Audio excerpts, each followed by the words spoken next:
پھر عطر ملا صاحب نے سوال کیا.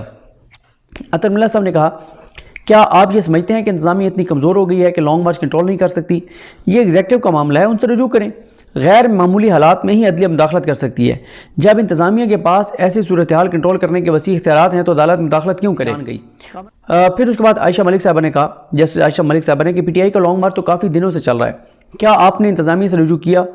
لانگ مارچ کے معاملے میں جلدی کیا ہے؟ اور انتظامیہ کی آپ کیا مطلب آپ کیا سمجھتے ہیں کہ انتظامیہ بے بس ہے، نہیں کر پاتی، کیا ہے، کیوں آپ جو ہے وہ عدالت سے احکامات چاہتے ہیں؟ اس کے بعد عمر رضا بندیال صاحب نے کہا کہ آپ نے درخواست میں ماضی کی خلاف ورزیوں کا ذکر کیا. لانگ مارچ سیاسی مسئلہ ہے جس کا سیاسی حل ہو سکتا ہے. اس قسم کے مسائل میں مداخلت سے عدالت کے لیے عجیب صورتحال پیدا ہو جاتی ہے. آپ نے اپنی درخواست میں ایک آڈیو کا ذکر کیا ہے. اس آڈیو میں ہتھیار لانے کا ذکر ہے.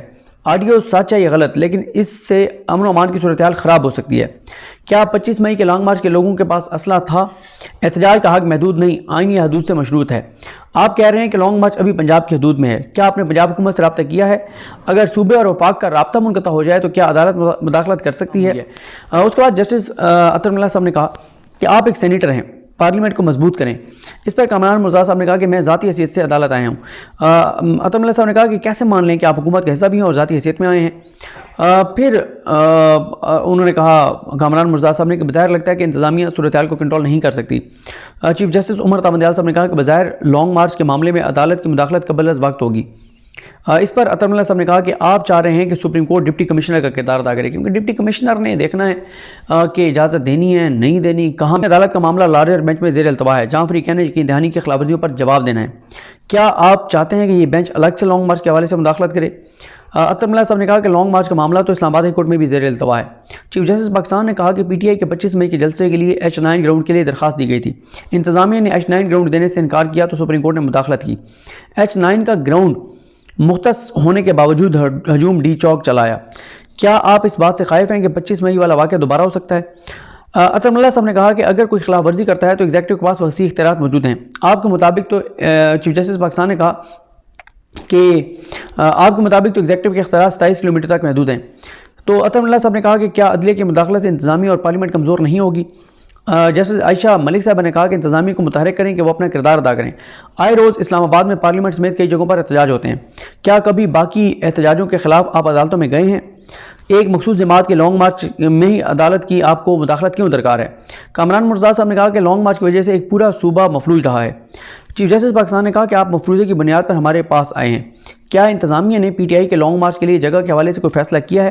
اس موقع پر عامر رحمان صاحب کو بلایا گیا اور انہوں نے کہا کہ انتظامیہ نے پی ٹی آئی کو روات میں جلسے کا کہا تھا.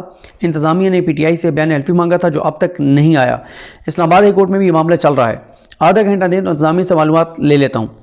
چیف جسٹس پاکستان نے کہا کہ اگر واضح طور پر آئینی خلاف ورزی کا خطرہ ہو تو عدالت مداخلت کرے گی. چیف جسٹس پاکستان نے کہا کہ ہو سکتا ہے اس پر دوسرے فریق کا اپنا ایک موقف ہو، یعنی پی ٹی آئی کا اپنا ایک موقف ہو، ایک آپ کا موقف ہے. تو عمر رضا بندیال صاحب نے کہا کہ سپریم کورٹ کے حکم کی خلاف ورزی پر عدالت کے لیے معاملہ پیچیدہ ہو جاتا ہے. عدالتی حکم عمل درآمد کے لیے ہوتے ہیں. کیا عمران خان کے لانگ مارچ کے لیے جگہ کا تعین کیا گیا ہے؟ تو اس پر پوچھا گیا کہ عدالت نے کہا کہ پوچھ کر بتائیں. واقعے کے بعد انتظامیہ نے پی ٹی آئی کو اسلام آباد داخلے کی اجازت دینے سے انکار کر دیا. اسلام آباد میں جلسے کی اجازت پر کیس اسلام آباد ہائی کورٹ میں زیر التوا ہے. تو پھر عطر ملا صاحب نے کہا کہ پھر تو یہ درخواست ویسے ہی غیر مؤثر ہوگی. ملک میں امن و امان، عامر رحمان صاحب نے کہا جو ایڈیشنل اٹارنی جنرل ہیں کہ ملک میں امن و امان برقرار رکھنے کے لیے عدالت کی مداخلت چاہتے ہیں. عطر ملا صاحب نے کہا کہ کیا آپ یہ کہنا چاہ رہے ہیں کہ صورتحال ایگزیکٹو کے بس سے باہر ہو چکی ہے؟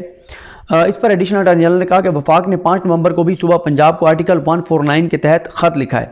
کیا عائشہ ملک صاحبہ نے کہا کہ کیا وفاق کو نہیں معلوم کہ اپنی ذمہ داریاں کیسے پوری کرنی ہے؟ سپریم کورٹ انتظامی معاملات میں کیا کر سکتی ہے؟ عطر ملا صاحب نے کہا کہ ریاست طاقتور اور بااختیار ہے. عمر رضا بندیال صاحب نے کہا کہ ہم سمجھ سکتے ہیں کہ آپ موجودہ صورتحال سے پریشان ہیں. آج کی ہیڈ لائن باجوڑ اور لکی مروت میں حملے کی تھی جس سے پوری قوم متاثر ہوتی ہے. ملک میں ہنگامہ نہیں، امن و امان چاہتے ہیں. ایسا حکم نہیں دینا چاہتے جو قبل از وقت ہو، اس پر بھی اور اس پر عمل درآمد بھی نہ ہو. آرٹیکل 149 کے تحت وفاق کا صوبوں کو خط بہت سنجیدہ معاملہ ہے. تو یہاں اس موقع پر ججز نے مشورہ کیا اور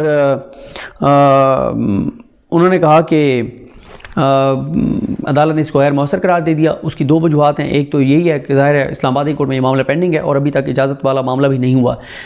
تو اب حکومت کی پریشانی کیا ہے؟ حکومتی شخصیات سے بات ہوئی کہ کیا پریشانی کیا ہے. وہ کہتے ہیں کہ ایک حکومتی شخصیت نے کہا کہ پریشانی یہ ہے کہ اگر عمران خان آ جاتے ہیں اسلام آباد میں، لاکھوں لوگ لے آتے ہیں، تو اس سے ہوگا یہ کہ ایک تو ویسے ہی اسلام آباد جیم ہو جائے گا، اتنی گاڑیاں آ جائیں گی، اسلام آباد بند ہو جائے گا ویسے ہی۔